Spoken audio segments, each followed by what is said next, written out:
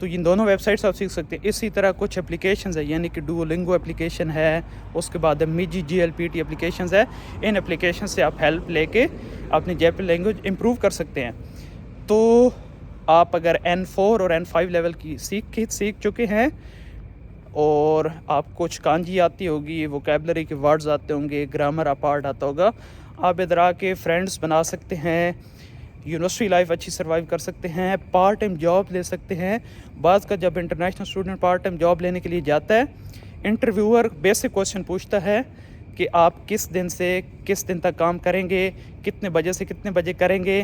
اور international student کو اگر یہ بھی نہیں پتہ کہ منڈے کو کیا بولتے ہیں گیسو یوبی, فرائیڈے کو کن یوبی بولتے ہیں, سیٹرڈے کو دو یوبی, اتوار کو نیچ یوبی, اور صبح 9 سے یعنی کہ کوجی, اور شام 3 بجے تک یعنی کہ سانجی یعنی کہ گوگو سانجی مادے, صبح 9 سے شام 3 تک کام کرنا چاہتا ہوں.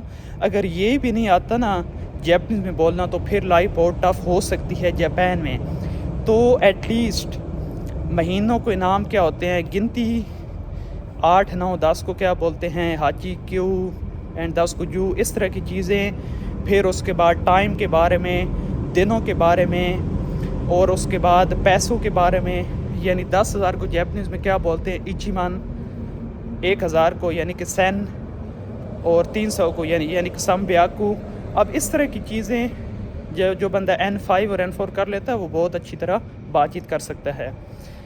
تو یہ بہت امپورٹنٹ ہے اس طرح کی بیسک جیپنیز کا نالج ہونا.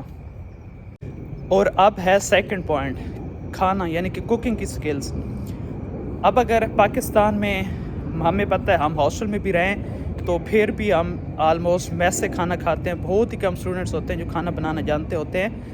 تو جب آپ جاپان آتے ہیں تو ادھر پہلی بات آپ کو پاکستانی اور انڈین جو حلال ریسٹورنٹس ہیں وہ کم ملتے ہیں. یعنی حلال فوڈ ریسٹورنٹس ہیں, صحیح بات, لازمی نہیں کہ جس جگہ آپ کی یونیورسٹی یا آپ کی لوکیشن ہوگی ادھر بھی آپ کو ریسٹورنٹ ملے گا. ٹوکیو میں کچھ ہیں, باقی سٹیز میں تھوڑے بہت ہوتے ہیں. دوسرا, اگر ٹوکیو میں ملتے بھی ہیں تو وہ ایکسپینسو ہوتے ہیں. یعنی آپ اتنا اسکالرشپ اماؤنٹ نہیں ہے کہ آپ رینٹ بھی پے کریں اور کھانا پکانا بھی پورا مہینہ باہر سے کھائیں, تو آپ کو سروائیو کر سکتے ہیں. آپ کو پاکستان میں فیملی کو بھی سپورٹ کرنا ہوتا ہے. ہم مڈل کلاس فیملی سے اسٹوڈنٹس ہوتے ہیں تو فیملی کو بھی سپورٹ کرنا ہوتا ہے. تو کھانا بنانا آنا چاہیے. تو آپ ادھر ایشین سٹور سے, پاکستانی انڈین سٹور وغیرہ سے گروسری, آٹا, دال, چاول, چینی پتی لے سکتے ہیں اور آپ اپنا کھانا پکانا بنا سکتے ہیں. تو وہ آپ کو سستا پڑے گا. اس کے علاوہ میں تو یہ مشورہ دوں گا کہ آپ آٹا گوندنا اور روٹی پکانا بھی سیکھ لیں, وہ بھی آپ کو ادھر خود بنا لیں گے. لیکن اگر آپ روٹی بنانا نہیں بھی سیکھ سکتے تو آپ کو ادھر بنی بنائی روٹی یعنی نان ملتا ہے, تو آپ وہ پرچیز کر سکتے ہیں اور اوون میں گرم کر سکتے ہیں. بٹ ایٹ لیسٹ آپ کو سالن بنانا آنا چاہیے. اور لڑکیوں کو اتنا مسئلہ نہیں ہوتا, لیکن لڑکوں کو کھانا بنانے کی سکلز آنی چاہیے لازمی بیفور کمنگ ٹو جاپان. تو آپ کے پیسے بھی سیو ہوں گے, آپ کی صحت بھی اچھی ہوگی, کیونکہ باہر مرچوں مسالوں والا اگر آپ ایشین ریسٹورنٹ سے کھانا کھاتے ہیں تو پھر پیسے کا بھی زیادہ ہوتا ہے اور بعض کا آپ کی صحت بھی افیکٹ ہو سکتی ہے. اور تیسرے نمبر پہ جو ہم غلطی کرتے ہیں, اسپیشلی جو لڑکیوں کی طرف سے انفارمیشن ملی ہے یعنی کہ گرلس کی طرف سے, کہ یہاں پہ گوگل میپ کا پراپر استعمال نہ کر سکنا, یعنی پراپر طریقے سے گوگل میپ کو یوٹیلائز نہ کر سکنا, یہ ایک پرابلم ہے. اب یہ پرابلم کیسے فیل ہوتا ہے, جاپان میں ٹرانسپورٹیشن سسٹم اتنا ایفیشینٹ اور ایکٹیو ہے کہ آپ اگر کسی جگہ پہ آپ نے جانا ہے, چاہے پارٹ ٹائم جاب کے لیے, انٹرویو کے لیے, کسی دوست سے ملنے, یا اگر آپ گھومنے پھرنے بھی جاتے ہیں اور آپ گوگل میپ پہ صرف لوکیشن لکھتے ہیں ہوٹل کی, ٹرین اسٹیشن کی, یا اس بندے کے آفس کی, یا اس کے گھر کی, تو جب آپ ڈائریکشنز پہ لگاتے ہیں تو آپ کو بتا دیتا ہے گوگل میپ کہ آپ کے گھر کے پاس سب سے قریبی کون سا ٹرین اسٹیشن ہے, اور آپ کو روٹ بتائے گا. آپ اس طرف سے جائیں, ٹرین اسٹیشن پہ پہنچیں گے, یہ ٹرین پکڑ کے فلاں ٹرین اسٹیشن پہ جائیں گے, ادھر سے ایک ٹرین آپ نے چینج کرنی ہے, اگلی ٹرین یہ پکڑیں گے اور آپ اس لوکیشن تک پہنچ سکتے ہیں. اب یہ تو ہوگی ٹرین کا روٹ, بٹ صرف یہ گوگل میپ نہیں بتاتا جاپان میں, وہ یہ بھی بتاتا ہے کہ اتنے بجے پہلی ٹرین نکلے گی, اتنے بجے اگلے اسٹیشن پہ پہنچے گی, پھر 5 یا 7 منٹ کے بعد اگلی ٹرین اس اسٹیشن سے نکلے گی, اور آپ اتنے بجے اگلے بندے کے گھر یا آفس میں پہنچ جائیں گے یا ہوٹل پہ پہنچ جائیں گے. بہت ہی کیلکولیٹڈ آپ کے پاس آ جاتا ہے کہ آپ اتنے بجے گھر سے نکلے اور اتنے بجے پہنچیں گے. اب لیٹ سپوز آپ کسی دوست کے پاس گئے ہوئے ہیں اور آپ نے کھانا اس کے پاس کھایا، رات کے 11 ساڑھے 11 بج گئے اور آپ نے اپنی رہائش پہ واپس آنا ہے.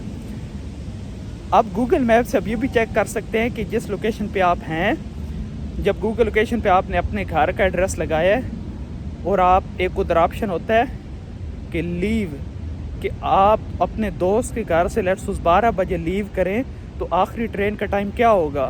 آپ کو آخری ٹرین کا ٹائم تک بھی گوگل میں بتا دے گا کتنے بجے فلاں اسٹیشن سے آخری ٹرین نکلے گی، اور آپ اپنا ٹائم پہ ٹرین پہ پہنچ کر گھر پہنچ سکتے ہیں. تو بہت ہی کنوینئنٹ ہے گوگل میپ ان جاپان. پھر لیٹ سپوز آپ کہتے ہیں نہیں یہ ٹرین سے جانا مہنگا پڑ رہا ہے، آپ کو گوگل میپ پہ دوسرا آپشن بھی ہوتا ہے. آپ اگر بس لیتے ہیں، اگر بس کا کرایہ اسی طرف جانے کے لیے کم ہے، لیٹ سپوز 400 ین لگتے ہیں، ٹرین پہ 500 ین، تو آپ بس کو لے سکتے ہیں، بس کے اوپر جا سکتے ہیں. پھر آپ کہتے ہیں یہ ٹرین اسٹیشن تو جہاں پہ آپ نے جانا ہے آفس یا پارٹ ٹائم جاب کے لیے وہ اتنا دور نہیں لگ رہا.